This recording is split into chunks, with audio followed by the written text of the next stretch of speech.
Hi guys, welcome back to the Drive Life channel. In today's video we're going to be talking all things winter and the EV3. We're going to be talking tips, features, tricks, that sort of thing to make living with the EV3 in winter as good as it can be. Now, electric cars get quite a lot of rap for their winter performance, i.e. how it affects battery life, that sort of thing, but to be honest, this car has been fab. We've had it down to -7 and it's not really skipped a beat, and there's actually a lot that EVs can do in the winter, or a lot of benefits to having an EV in the winter over an internal combustion engine vehicle. So what I'll do first, I'll just show you my initial routine each morning before I head out. So notice the car's plugged in at the moment, so we just had to charge it last night. And one particular thing I would mention is that don't let your car drop down below. It's my neighbour in her EV3. Don't let your car drop below 20% and leave it overnight, because the 12-volt batteries take quite a beating. They're only tiny little ones, enough to power on the electrical systems, and if you drop it below 20%, the car won't charge it anymore. And then during the cold weather, they don't get very happy. So just make sure you've plugged it in. But first thing I like to do is get the app on, get the climate control working. So the car's now going to start defrosting itself, and nice thing is you can actually set, there's a lot of settings you can do. So you can obviously set the smart climate, which is possible, but if you go down to climate control settings, you can actually dictate how you want it to sort of warm up. So I changed this for summer and winter. You'll notice we've got side mirrors and rear window set. We've also got level 2 steering wheel, so the steering wheel will be nice and hot when I get in, and we've got our seats on, so it's only going to be me. So I'm going to turn off the seats. Well, I had to use my other hand there because my phone's too big for the hand. So yeah, so that's like the passenger seat on as well. Set it all on, all off type thing. But that way you can really pre-warm the car. Now, one of the biggest things that eats the battery in winter, you can already see that it starts to defrost. The biggest things that eats the battery in winter is the use of the heater. So you've got your car plugged in, you're using energy from the grid to pre-warm your car, so that's nice. But when you're driving, the heater is what uses the maximum. Wow, you can just see how quickly that is defrosted. A couple of minutes ago this was just icy, but already it's totally clear. So just go have a check around the rear window actually as well. That's a good shout. Mirrors are defrosted, and then rear window is sorted as well. So that's, preparation is key for maximising the potential of an EV in winter. Now, the EV3 obviously is available with a heat pump that will help the impact on the range when you're running the heater, but you know, it's still going to affect it. You've got to produce heat somehow, and that takes a lot of electricity. However, you'll notice how much quicker the EV3 is at defrosting. All the side windows are done, everything, than it would be to defrost a Sprinter here. So yeah, it's amazing really how quickly these cars defrost, because look, that's done. Just wipe the wipers and go. So preheating is key if you want to maximize your range. Battery performance nowadays isn't really that affected. What affects it is the use of ancillaries to heat the car, etc. So we'll hop in the car now and we'll talk about a few extra things we can do. So these cars, you'll notice all EVs come with heated seats, heated steering wheel. The idea is that you don't have to use the heaters because it will keep you nice and warm.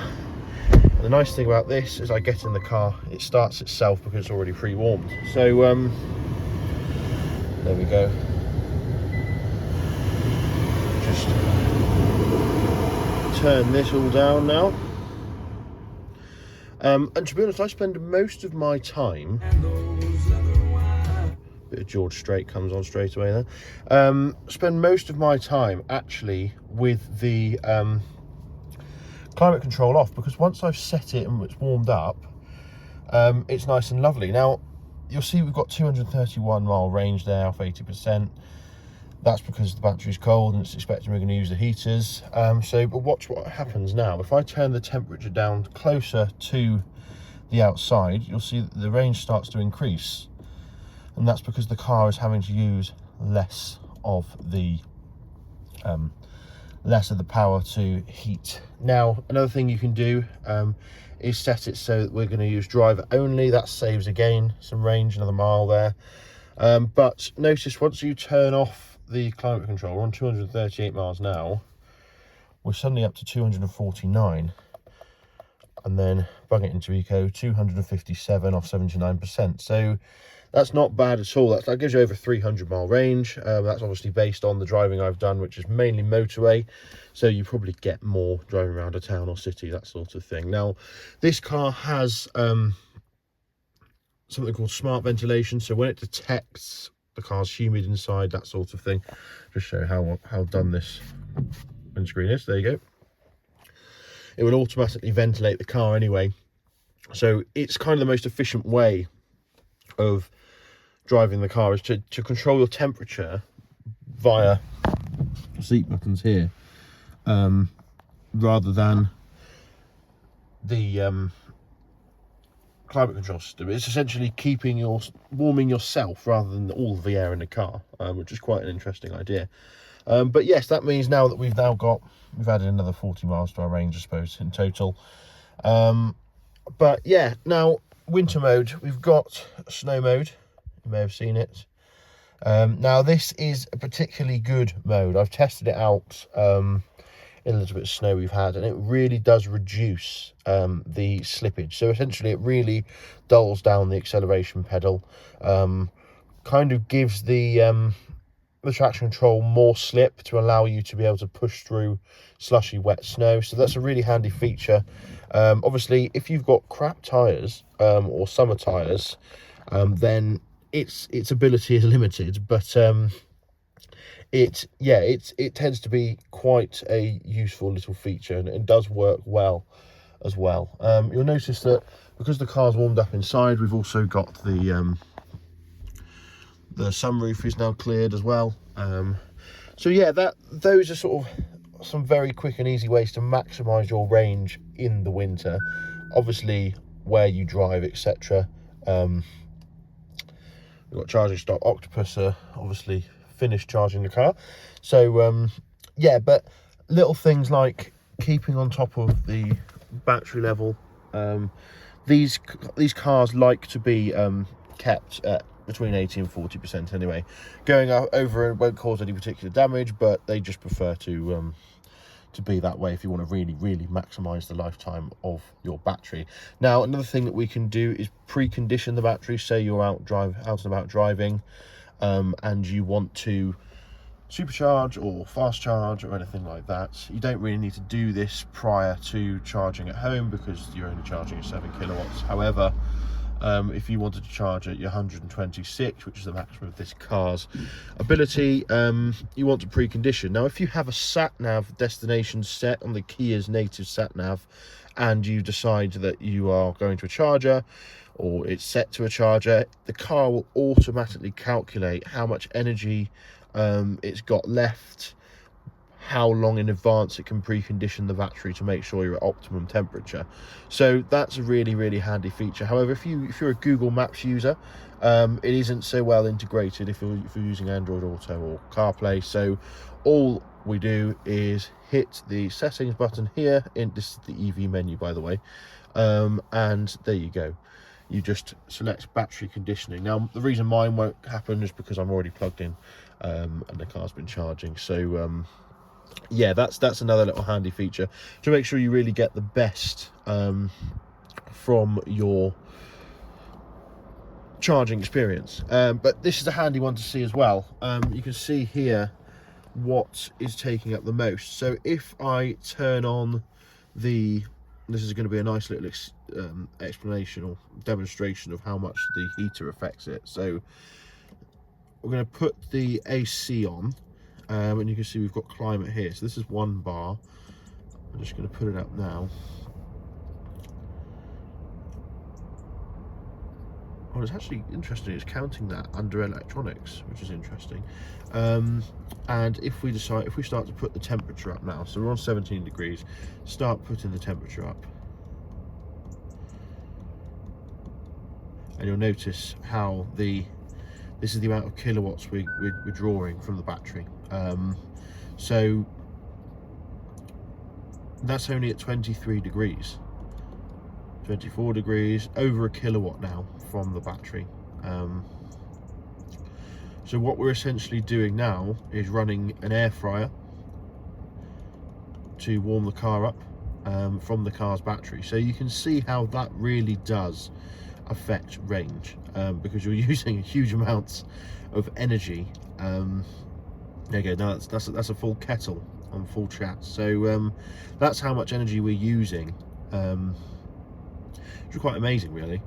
So that's why obviously it makes sense to set your heater realistically. In you know, in internal combustion engine cars, that sort of thing, we're very used to just ramming the heat on full blast. But when the car is cold like this, it won't be efficient to do that at all. As you can see, yeah, we're still at 2 kilowatts now. So if we turn everything off, it drops back down to 0. So you can see the benefits there. You're, 2 kilowatt hours. If you had that heater on for an hour, you would be using almost 2%, well, over 2% of your battery per hour just to heat the car up, which makes no sense when you've got heated seats and heated steering wheel. But obviously long journeys, you probably want to keep that on. But yeah, so these cars are great, especially in winter, because they're super handy. But it will, you do have to be clever, I suppose. You've got to consider how you're going to, I've left it on, how you're going to prepare. Don't get me wrong, these have such a big battery and such a long range that you could just get in it and go 90% of the time. It's only really if you're doing a long journey on a road trip, that sort of thing, that you would need to prepare like this. I do a 200-mile journey in cold weather, and I've never had a problem with the range, ever. I usually arrive, even just charging at 80% with 30% left. And the range has been very good. I've seen a maximum range of this car in the summer of 390 miles, which is absolutely fantastic. But another thing to consider, tyre pressure is related to, it's not directly proportional to outside temperature, but it is related. So as the weather gets colder, your tyre pressures will naturally drop. So that's something to consider and stay on top of. You've got to stay on top of those. Maintain a reasonable temperature, again, that also a reasonable pressure. That will reduce the effects of cold weather on range. But overall, like I said, just drive the car as normal. Keep it topped up. As long as it's over 40%, you're absolutely fine. Well, as long as it's over 30%, you're absolutely fine. You'll just may come unstuck if you let it drop really low. I've seen people on forums who literally bought their EV3, run it down to 18%, thought they'd put it on charge the next day, and then the car's dead because the 12-volt battery has been run so low, because that's got to power everything, really. It also, if you're using a digital key, it's quite heavy on the 12-volt battery, so that doesn't help, and that causes it to fall. But yeah, there's just a few little easy tips on how to maximise your EV's potential during winter. So thanks for watching. Don't forget to like, comment and subscribe, and I'll see you in the next video. Cheers.